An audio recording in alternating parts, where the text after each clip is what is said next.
Hey, my name is Christopher Stone, and I'm going to be explaining the uses and gratification theory. The uses and gratification theory was introduced by Elihu Katz in 1959.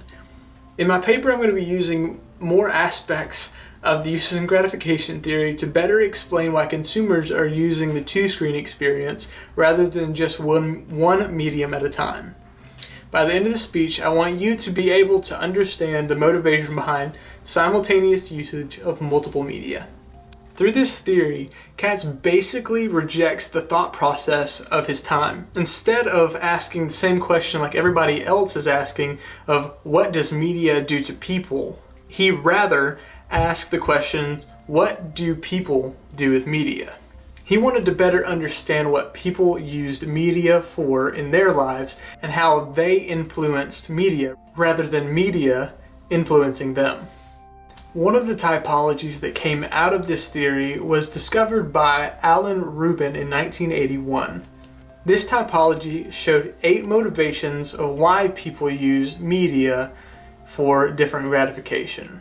I'm now going to use this time to explain the 8 different motivations and give a modern example of each one. Number 1 is passing time. The example that I used in my paper was waiting on a friend to pick you up to go out. They asked you to go out, but you don't have gas money to go. They offer to pick you up, and so you're sitting there waiting at home. I know for me, if I were going to be waiting on someone, instead of staring out the window, waiting in expectation for them, I would just sit on my couch and watch TV. It's a lot simpler, and it keeps my attention a lot better. Number 2, companionship. The example that I used was something that is near and dear to my life. I watch a lot of different TV shows, especially with friends. A few of the shows that I watch are The Walking Dead, Flash, and Arrow, all of which I watch with different friends, my brother, my best friend, and a few of my roommates. We get together every week to watch these different shows, and we have a companionship out of just watching those shows. We know what time we're going to meet, we know where we're going to meet, and we know what we're going to be doing. So it makes our friendship a little bit stronger because we know we're going to hang out with each other each week. Number 3, escape. A lot of college students and people with high stress jobs have this one a lot more in their lives. A college student wants to get away from assignments, papers, and such as this video. It's a lot easier to watch TV shows that you like to watch instead of actually doing the work that you have to do. Instead of watching my shows this week, I had to focus on writing papers. I had to focus on getting other assignments done and finishing up strong this semester. People with high stress jobs, it's a lot simpler just to come home, sit down and watch TV because they just left the high stress job. They left it all behind to escape reality and just relax. Number 4, enjoyment. It's one of the more simple ones because everybody wants to enjoy media. I get on Facebook, Twitter, Instagram. I use YouTube and Netflix. I watch my different shows because it's just enjoyable. It's one of the more simple ones, but everybody does it. Number 5, social interaction. There's a lot of websites that actually focus on social interaction. Facebook is one of the grandfathers of these kinds of sites. The whole premise of the website is to socialize. Number 6, relaxation. Like I said with the other ones with a high stress job, it is easy just to come home, sit back, and relax.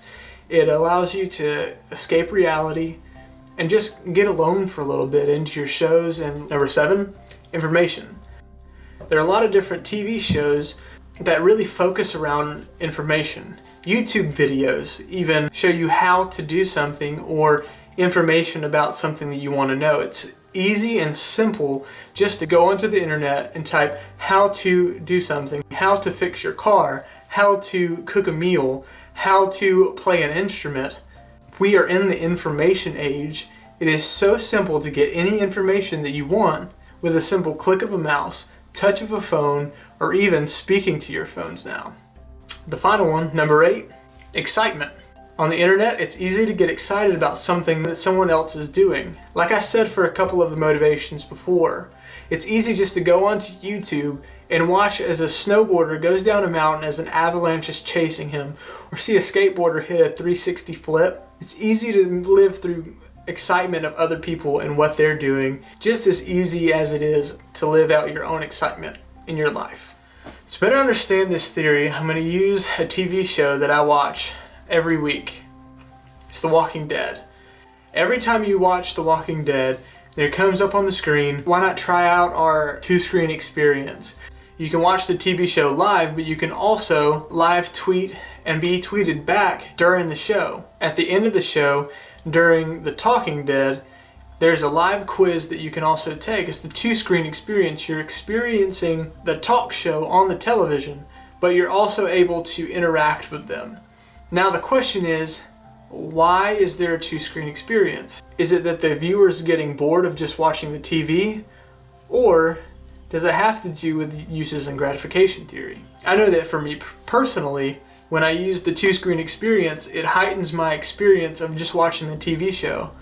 I'm able to interact with the people that are on the couch in Talking Dead, and they are able to interact with me. There's always the live quiz that I participate in, and it's just a neat experience to be able to talk with the people that are on the TV screen.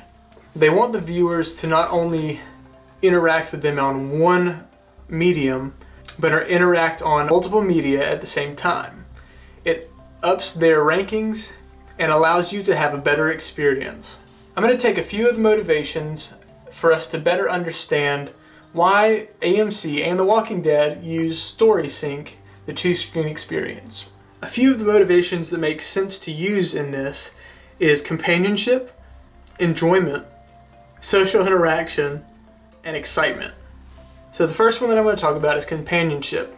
When me and my friends watch The Walking Dead, sometimes we decide to participate in the quiz afterwards. This allows us to have a good time together while trying to beat each other at the quiz or help each other finish first for the week. Enjoyment. The one that makes sense the most is because it's just enjoyable. We have that time to hang out with each other. Of course we want to enjoy it because sometimes it's the only time that we get to hang out with each other because of our schedules don't align. And the third one is just like it, social interaction.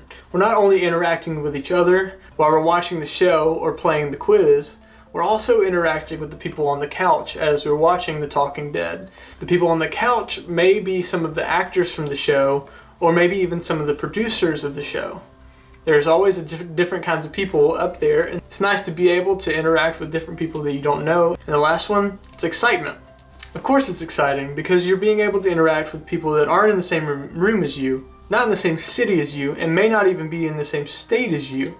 You're able to interact over the internet just like that with people that are sitting on a couch talking about the show that you just watched. When thinking about what I was going to talk about for this video and to better understand it myself, I had to first do a self-examination of when do I use media and when do I use the two-screen experience. I tend to use media almost constantly throughout the day. I'm either passing time or enjoying being able to use this new media that we were able to use, getting new phones from Apple. I tend to use it for escape sometimes when I'm getting overwhelmed by school or my job or any other issue. And so I tend to use media almost constantly. I tend to use the two-screen experience more often when I'm not really focused on the media that I'm watching either on the TV or on my computer, and I could use my phone to be able to text people, tweet, put something on Facebook or Instagram. It's really simple to use the two-screen experience, but am I really getting the same information or all the information from one medium if I'm using the two-screen experience? If I'm using two media at the same time, then I can't be fully getting the information from each of them to the best of my ability. So for my self-examination, I now know that I personally need to use one medium at a time to get all the information that I want to know out of each. Here's an experiment for you to think about doing as I wrap up my report. For the next week, track every time that you use media, whether it's for one of the 8 or multiple of the 8 motivations at the same time. See why you use your media and when you use a two-screen experience. If you're able to track everything that you do, you will better understand the uses and gratification theory and better understand yourself. You'll be able to answer the question, why do I use media, instead of what does the media do to me? Thank you for watching, and I hope that you better understand the uses and gratification theory.